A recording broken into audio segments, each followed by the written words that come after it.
Preparation के दौरान आपको डेडिकेशन होना बहुत ज़रूरी है, पेशेंस रखना होगा और कंसिस्टेंसी, ये 3 चीज़ आप में है तो आप सफलता जरूर पा लेंगे। और टारगेट हमेशा नीचा नहीं सेट करें। यदि आप टारगेट ही MTS लेते हैं तो आपको सफलता का चांस कम है, क्योंकि MTS अभी वर्तमान समय में देखा जाए तो MTS को क्रैक कर पाना CGL और CHSL से कहीं कठिन है। क्यों? मेरा भी डर था कि जॉब होगा या नहीं होगा, बट इतना कॉन्फिडेंस था कि यदि प्रैक्टिस करें और भी कंसिस्टेंट, यदि किसी भी व्यक्ति में यदि कंसिस्टेंसी है, पेशेंस है, तो वो सफलता पा सकते हो। वही कंसिस्टेंसी और पेशेंस मेरे में था और उसी के सहारा लेकर प्रैक्टिस करते गए और एक दिन सफलता मिल गया। ठीक है, एक तरफ तो आप कंप्लीटली स्टूडेंट लाइफ में थे, फिर आपने MTS का थ्रू आपने ज्वाइनिंग ली। तो जब आप जॉब कर रहे थे, जॉब करते हुए और एक बिना जॉब करते हुए तैयारी, दोनों की तैयारी में क्या डिफरेंस आपको दिखा? जॉब करते समय आपका एक निश्चित समय है जो आपको गवर्नमेंट के लिए सौंप दिया जाता है, जो कि आपका ऑफिशियल टाइमिंग होती है 9:30 से शाम को 6 बजे तक अप्रॉक्स। उस समय तो आप फ्री नहीं है, लेकिन ऐसा नहीं है, यदि आप चाहें तो आप उसमें भी समय निकाल कर छोटा छोटा समय, अब यदि आप जॉब में हैं और एक स्टूडेंट लाइफ है तो स्टूडेंट लाइफ में आपके पास फुल समय बच रहा है जिसको आप यूटिलाइज कर सकते हैं अपने स्टडी में। लेकिन आप जॉब में चले गए, इसके बाद उसमें है कि कुछ समय आपको काम भी करना है और पढ़ना है, लेकिन वही काम के दौरान छोटा छोटा समय निकाल लिया जाए, जिसके दौरान आप छोटे छोटे टेस्ट जो कि 5 मिनट का होता है 10 मिनट का, उसकी सहारा से आप वो अपने ऑफिस टाइम में भी उसको बूस्ट कर सकते हैं अपने स्टडी को और उसको यूटिलाइज कर सकते हैं। इसके बाद आपका समय जब ऑफिस से आए, इसके बाद वो तो मेंटली प्रेशर और मेंटली हैरेस थकान भी हो जाता है, जिसके बाद आप रेस्ट करके रात को अप्रॉक्स आप 4 से 5 घंटा जॉब के बाद भी स्टडी के लिए फ्री समय निकल जाता है। तो अब आप सेटिस्फाइड है या अभी और कुछ बाकी है? देखिए, जीवन में कभी भी किसी इंसान को सेटिस्फैक्शन मिलता नहीं है।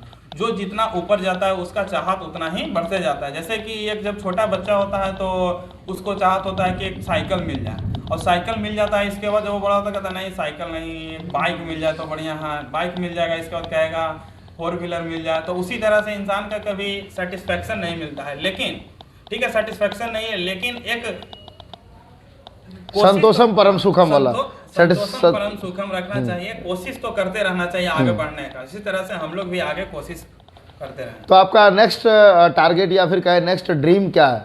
नेक्स्ट ड्रीम देखिए, अभी तो मैं टैक्स असिस्टेंट पोस्ट पे कार्यरत हूँ इनकम टैक्स डिपार्टमेंट में। तो मेरा नेक्स्ट टारगेट है अभी फर्स्ट एक अटेम्प्ट और CGL को देना है, जो कि देंगे। इसके बाद मेरा PCS BPSC वगैरह हो गया, उनका टारगेट रहेगा।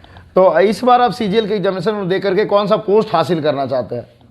अब CGL पोस्ट में ड्रीम जॉब देखा जाए तो उसमें तो अभी वर्तमान में मैं CSS में फोकस कर रहा हूँ, उसके लिए मैं तैयारी में लगा हुआ हूँ और मेरा प्रीलिम्स भी बढ़िया गया है और मैं मेंस का तैयारी में लगा हुआ हूँ। ठीक है, तो आप थोड़ा सा आपके जॉब प्रोफाइल के बारे में जिक्र करेंगे। तो फिलहाल आप जिस पोस्ट पर कार्यरत है, बेसिकली आप करते क्या, आपका काम क्या होता है, क्या आपका मतलब कि वर्किंग आवर होता है, किस तरह का उसमें लाइफस्टाइल है? आयकर विभाग अभी वर्तमान समय में ट्रांजिशन फेज से गुजर रहा है, फेसलेस की ओर अग्रसर है। अभी उसका ट्रांजिशन फेज चल रहा है। पहले सारे काम ऑफलाइन होते थे, जिसमें एसएससी वो पर्सन जो टैक्स पेयर है और हम लोग ऑफिशियल हो गए। हम लोग दोनों के बीच में ऑफलाइन काम होता था, जिसमें एसएससी को आना पड़ता था डिपार्टमेंट में। लेकिन अभी वो ट्रांजिशन फेज में है, जिसमें सारा काम फेसलेस हो चुका है। तो फेसलेस हो गया है, जिसमें किसी भी टैक्स पेयर को ऑफिस में आने का ज़रूरत नहीं है, उनको सारा काम फेसलेस माध्यम से करना है डिजिटल प्लेटफॉर्म के द्वारा। तो इस समय एक टैक्स असिस्टेंट का जॉब है, वो सारे डाटा जो भी टैक्स पेयर हैं उनका असेसमेंट जब होते हैं, तो जो AO असेसिंग ऑफिसर जब असेसमेंट करते हैं तो उनके साथ में टीम, अभी सारा काम जो होता है वो टीम वर्क के रूप में होता है। टीम वर्क हो गया, उसमें आपका टैक्स असिस्टेंट होंगे, सीनियर टैक्स असिस्टेंट होंगे, या स्टेनो रहेंगे, इनकम टैक्स इंस्पेक्टर रहेंगे, ITO रहेंगे, वो सारे मिलकर वो एक टीम के रूप में बनाते हैं, उनमें काम करता है। उसमें टैक्स असिस्टेंट का काम है कंप्यूटर वर्क। उसमें आपको एक ITBA एप्लीकेशन है, उसके थ्रू काम किया जाता है। तो उसमें मॉनिटरिंग का काम रहता है टैक्स असिस्टेंट का। इसके बाद मॉनिटरिंग के साथ डाटा कलेक्ट करना, इकट्ठा करना, जो भी असेसिंग ऑफिसर को जो ज़रूरत है असेसमेंट के लिए डाटा, जैसे हो गया ITR हो गया, ऑडिट रिपोर्ट हो गया, ये सारा इकट्ठा कर मैं फिजिकली और वो सॉफ्ट कॉपी में प्रोवाइड करवाना काम टीए का मुख्य काम है। तो ये जो आप लोगों का जॉब होता है, ये शिफ्ट वाइज भी आप लोगों की ड्यूटी लगती है या फिर हमेशा नॉर्मल शिफ्ट में ही ड्यूटी लगती है? देखिए, इसमें नॉर्मल शिफ्ट है। कभी कभी जब ऑफिस में वर्क प्रेशर बढ़ जाता है तो आपको शिफ्ट वाइज नहीं रहना पड़ेगा, लेकिन ऑफिस में लंबी समय तक रहा जा सकता है लगातार। तो अभी आप वर्तमान समय में इस पोस्ट पे कार्य करते हुए कितने घंटे अपने पढ़ाई के लिए समय निकाल पा रहे हैं? इस पोस्ट पे काम करते हुए आपको डिपार्टमेंट में यदि आप चाहें तो जिस तरह से आप एमटीएस में करते थे उसी तरह से यहाँ पर भी हम समय निकाल लेते हैं, और ऑफिस टाइम में भी 1 से 2 घंटा समय एक्स्ट्रा निकाल लेते हैं जिसमें हम स्टडी कर लेते हैं। इसके बाद अपना ऑफिस टाइमिंग ऑफ होने के बाद घर पे स्टडी कर लेता है। इसके बाद एक बेनिफिट यहाँ पे एक और है कि हमें संडे सैटरडे का बेनिफिट मिलता है जिसमें हम फुल टाइम अपने स्टडी पे दे पाते हैं। ठीक है, तो नेक्स्ट हम बात करेंगे स्टूडेंट लाइफ से लेकर के यहाँ तक का जो आपका जर्नी रहा। कोई एक ऐसा फेस या दौर हर एक स्टूडेंट के लाइफ में आता है जिस दौरान मतलब वो सबसे ज़्यादा स्ट्रगल कर रहा होता है? जैसे कि मान लीजिए कभी कभी आपका कोई रिजल्ट आता है, 1-2 नंबर से सिलेक्शन नहीं होता है, फिर वहाँ पे स्टूडेंट्स को बहुत ज़्यादा बुरा लगता है कि यार मैंने इतना ज़्यादा मेहनत किया उसके बावजूद मेरा सिलेक्शन नहीं हुआ। तो क्या आपका कभी वो दौर आया जिस दौरान आप बहुत ज़्यादा स्ट्रगल कर रहे थे लाइफ में, मतलब एक्सट्रीम था वो आपके स्ट्रगल का? यदि आपको किसी चीज़ को पाने का चाहत होती है तो उसमें स्ट्रगल ऑटोमेटिक बढ़ जाती है, तो उसके पीछे पे आपको दीवाना हो जाना पड़ेगा। जिस तरह से हम लोग का भी एक ट्रांजिशन फेज था, जब हमने गवर्नमेंट जॉब का तैयारी किया तो सबसे पहले हमने टोटल सिलेबस का परखा और इसके बाद फुल सिलेबस को कंप्लीट किए। इसके बाद सिलेबस कंप्लीट करने से सिलेक्शन नहीं हो जाती है, ये कड़वी सत्य है। आपको उसके लिए सिलेबस कंप्लीट करने के बाद आपको मिनिमम 6 माह आपको प्रैक्टिस करना होगा, और वही वो जो ट्रांजिशन फेज होती है उसी में हमको जम कर प्रैक्टिस एकदम दिन रात एक कर देना होता है, और प्रैक्टिस पे फोकस ज़्यादा से ज़्यादा करना होता है। मॉक लगाएं और इसके बाद जो भी मॉक दिए उसको 100% एनालिसिस किए, और वो जो एमटीएस सिलेक्शन के पहले का जो फेज था वो बहुत ही अच्छा। इस पूरे जर्नी में कोई एक ब्यूटीफुल मोमेंट, मतलब कि जो जिस मोमेंट को आप आज याद करते हो तो आज भी आपके चेहरे पे मुस्कान आ जाती है? वो जो किसी भी नौकरी का ठीक है, अभी मैं सीजीएल के थ्रू 2018 बैच से मैं सिलेक्शन लिया, लेकिन जो पहला चीज़ होता है उसका खुशी ही कुछ और होता है। जो मेरा पहला सिलेक्शन एमटीएस पोस्ट पर हुआ था वो खुशी था, उसको कोई कंपेयर नहीं कर सकता है बाद का सिलेक्शन जो भी हो, क्योंकि वो पहली जॉब था। और स्टूडेंट लाइफ में जब रहते हैं लोग स्ट्रगल करते रहते हैं तो उनका सबसे पहला मोटो होता है कि किसी तरह से एक जॉब मेरे को हासिल हो जाए।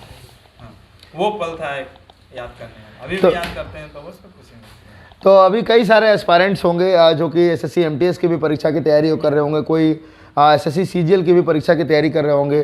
तो स्टूडेंट्स का प्रिपरेशन का एक मोटिवेशन का सोर्स ये भी होता है कि हम लोग जिस पोस्ट की तैयारी कर रहे हैं उस पोस्ट पे एग्जैक्ट सैलरी उनको कितनी मिलती है। अगर पॉसिबल हो तो मैं चाहूँगा कि आप ज़रूर बताएं कि पहले जिस पोस्ट पे कार्यरत थे वहाँ पे आपका ग्रॉस पेमेंट कितना बनता था और वर्तमान में आपका लगभग ग्रॉस पेमेंट कितना बनता है? हम किसी भी पोस्ट का नहीं, हम टोटल पोस्ट का हम बता देते हैं। एक पे मैट्रिक्स, जैसे अभी 7th पे कमीशन का चल रहा है उसका पे मैट्रिक्स होता है। तो जब एमटीएस पे ज्वाइन करते हैं तो उसका पे लेवल 1 है, उसका बेसिक 18,000 होता है। अब इसके बाद आपका डियरनेस अलाउंस मिलती है और हाउस रेंट अलाउंस मिलती है और ट्रैवलिंग अलाउंस मिलती है।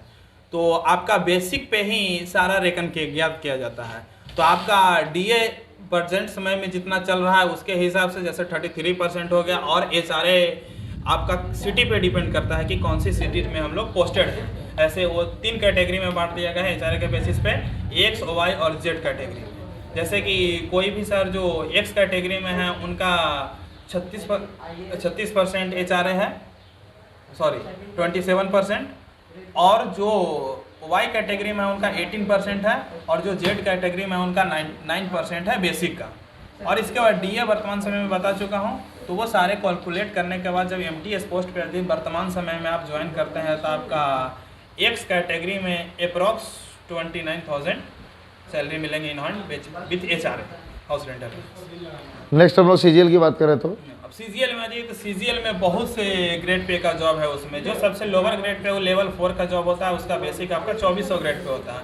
उसका बेसिक सैलरी 25,500 रुपया होता है। इसके बाद इसका लेवल 5 होता है जिसका 2800 ग्रेड पे होता है, और लेवल 5 का 6 होता है जो 4200 ग्रेड पे होता है, और लेवल आगे बढ़ते जाइए तो 4600 ग्रेड पे का जॉब होता है। आपका ग्रेड पे डिपेंड करता है कि आपका सैलरी कितना होने का। जैसे कि मैं अभी वर्तमान में पोस्टेड हूँ लेवल 4 जॉब में, तो इसका बेसिक 25,500 रुपया हो गया।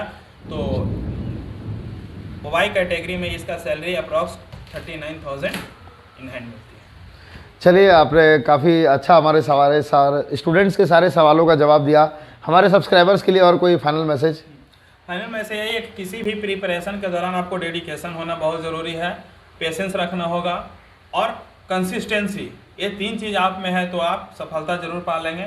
और टारगेट हमेशा नीचा नहीं सेट करें।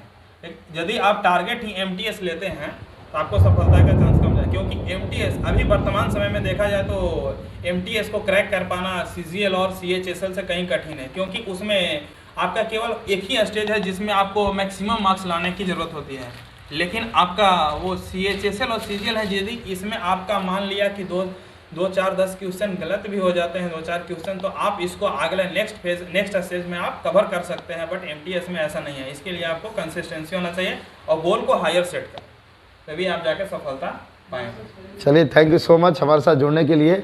और आज मौसम भी पूरा मूसलाधार बारिश हो रही है, इसलिए लाइट की थोड़ी सी इशू हुई हो तो उसके लिए मैं माफ़ी चाहूँगा। और एक उमंग स्टडी की तरफ से छोटा सा इनको गिफ्ट है। और इसके अलावा भी आपके मन में किसी प्रकार का और कोई सवाल हो तो आप लोग ज़रूर कमेंट करिएगा। ये आप लोगों को प्रिपरेशन स्ट्रैटेजी वगैरह जानना हो सब्जेक्ट वाइज, तो ये भी धनबाद में ही रहते हैं और हम लोग भी धनबाद में ही है, तो हम लोग डिटेल इंटरव्यू भी इनका कर सकते हैं पूरा बोर्ड वगैरह पे, तो उसके लिए कोई इशू नहीं है। तो हमारा ये वीडियो कैसा लगा कमेंट करके जरूर बताइएगा। अच्छा लगा हो लाइक और शेयर कीजिएगा। मिलते हैं कोई नेक्स्ट सेशन में, तब तक के लिए जय हिंद, जय भारत।